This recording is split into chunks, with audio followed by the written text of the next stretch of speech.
বিরতির পর স্বাগত। আজ সকালে আরএসএস এর দফতরে গিয়ে পৌঁছালেন প্রধানমন্ত্রী নরেন্দ্র মোদী। নাগপুরের রাষ্ট্রীয় স্বয়ংসেবক সংঘের সদর দফতরে তিনি গেলেন। প্রধানমন্ত্রীর হয়ে দিন প্রথম তিনি আরএসএস এর সদর দফতরে গেলেন। সংঘের প্রতিষ্ঠাতা কেশব বলিরাম হ্যাড গেওয়ার এবং এমএস গোলওয়াকারকে শ্রদ্ধাও জানান তিনি। সে বিষয়ে বিস্তারিত জানবো। টেলিফোন লাইনে যুক্ত হয়ে গেছে প্রতিনিধি রাজীব দত্ত। রাজীব, আরএসএস এর প্রধান মোহন ভাগবতের সাথেও বৈঠক করেন প্রধানমন্ত্রী, ঠিক কি জানতে পারছো? বলি যে আজকে প্রথম প্রধানমন্ত্রী হওয়ার পর প্রথম কিন্তু আরএসএস এর দপ্তরে গেলেন নরেন্দ্র মোদী। এর আগে তিনি নাগপুরে গেছেন, কিন্তু কখনোই প্রধানমন্ত্রী হিসেবে নাগপুরে গেছেন, কিন্তু কখনোই আরএসএস এর দপ্তরে যাননি। অর্থাৎ 2012 সালে তিনি গিয়েছিলেন একবার, তখন গুজরাটের মুখ্যমন্ত্রী ছিলেন, আর প্রধানমন্ত্রী হিসাবে কিন্তু প্রথম গেলেন। আজকে তিনি সকালেই কিন্তু আরএসএস এর দপ্তরে পৌঁছে যান তিনি। জানো যে আরএসএস এর এই সংগঠনের 100 বছর পূর্তি হবে, আর কিছুদিনের মধ্যেই কিন্তু বড় করে অনুষ্ঠান হবে, এবং সেটা সদর দপ্তর সহ দেশের সর্বত্রই এই অনুষ্ঠান হবে। অর্থাৎ 100 বর্ষের মুখে প্রধানমন্ত্রী আজকে সেখানে গেলেন, 100 বর্ষের সময়। তো সেই প্রস্তুতি নিয়ে আজকে সেই সময় তার সঙ্গে ছিলেন আরএসএস এর এখন যিনি প্রধান আছেন মোহন ভাগবত, ছিলেন মহারাষ্ট্রের মুখ্যমন্ত্রী দেবেন্দ্র ফডনবিস, ছিলেন কেন্দ্রীয় মন্ত্রী নীতিন গডকরি সহ সকলেই ছিলেন আজকে সেখানে। তিনি আরএসএস এর যে প্রতিষ্ঠাতা তাদের গলায় মালা দেন, তারপরে তিনি মোহন ভাগবতের সঙ্গে দীর্ঘক্ষণ কথা বলেন। তো বুঝতেই পারছো যে তার এই মোহন ভাগবতের সঙ্গে বৈঠক, সেটা কিন্তু যথেষ্ট একটা তাৎপর্যপূর্ণ।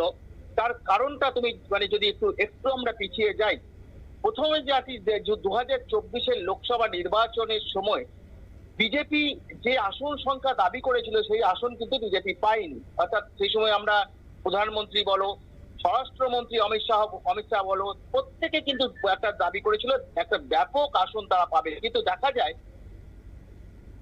আসন কিন্তু আসেনি।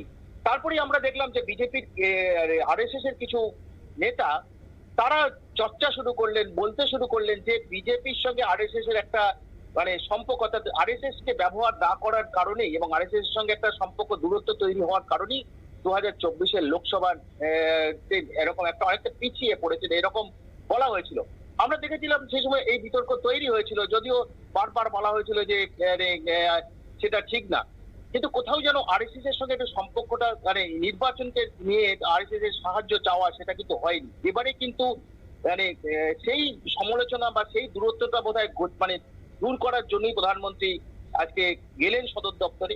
কারণ তিনি আরএসএস এর তিনি আরএসএস সংগঠন থেকে উঠে আসা, সেখান থেকে মুখ্যমন্ত্রী হওয়া, সেখান থেকে প্রধানমন্ত্রী হওয়া, এবং তার সঙ্গে আরেকটা খুব গুরুত্বপূর্ণ বিষয় যে আগামী কিছুদিনের মধ্যেই কিন্তু সর্বভারতীয় বিজেপির সভাপতি জেপি নাড্ডা তার মেয়াদ শেষ হচ্ছে, অর্থাৎ নতুন সভাপতি নির্বাচন করতে হবে।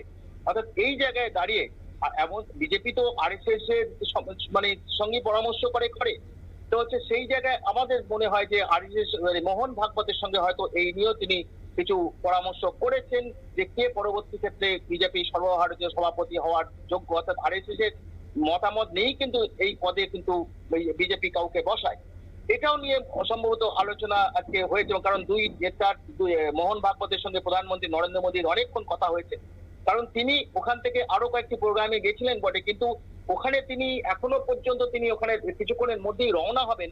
3:30টার সময় তিনি রওনা হয়ে যাবেন ছত্তিশগড়ে, কারণ তিনি ওখানে দুটি প্রথম নাগপুর যান, নাগপুরে আজকে অনেকক্ষণ তিনি কাটান, আরএসএস এর অফিসেই প্রথম যান, তারপরে ওখানে আরো কিছু কর্মসূচি ছিল, তার মধ্যে বৈঠক ছিল, মোহন ভাগবতের সঙ্গে দীর্ঘক্ষণ কথা বলেছেন। এবারে তিনি ছত্তিশগড়ে যাবেন, সেখানে কিছু প্রকল্পের উদ্বোধন, প্রায় 33,700 কোটি টাকার প্রকল্পের উদ্বোধন করবেন। রেল, বিদ্যুৎ, সড়ক, শিক্ষা, আবাসন, এরকম বিভিন্ন কর্মসূচির প্রকল্পের উদ্বোধন করবেন। অর্থাৎ আজকে কিন্তু অত্যন্ত গুরুত্বপূর্ণ একটা তাৎপর্যপূর্ণ ঘটনা যে বিজেপি আর কয়েকদিনের মধ্যে বিজেপি যখন সর্বভারতীয় সভাপতি ঠিক করার হবে, অর্থাৎ ঘোষণা করা হবে, তার আগে এই মোহন ভাগবতের সঙ্গে বৈঠক সেরে নিলেন প্রধানমন্ত্রী নরেন্দ্র মোদী।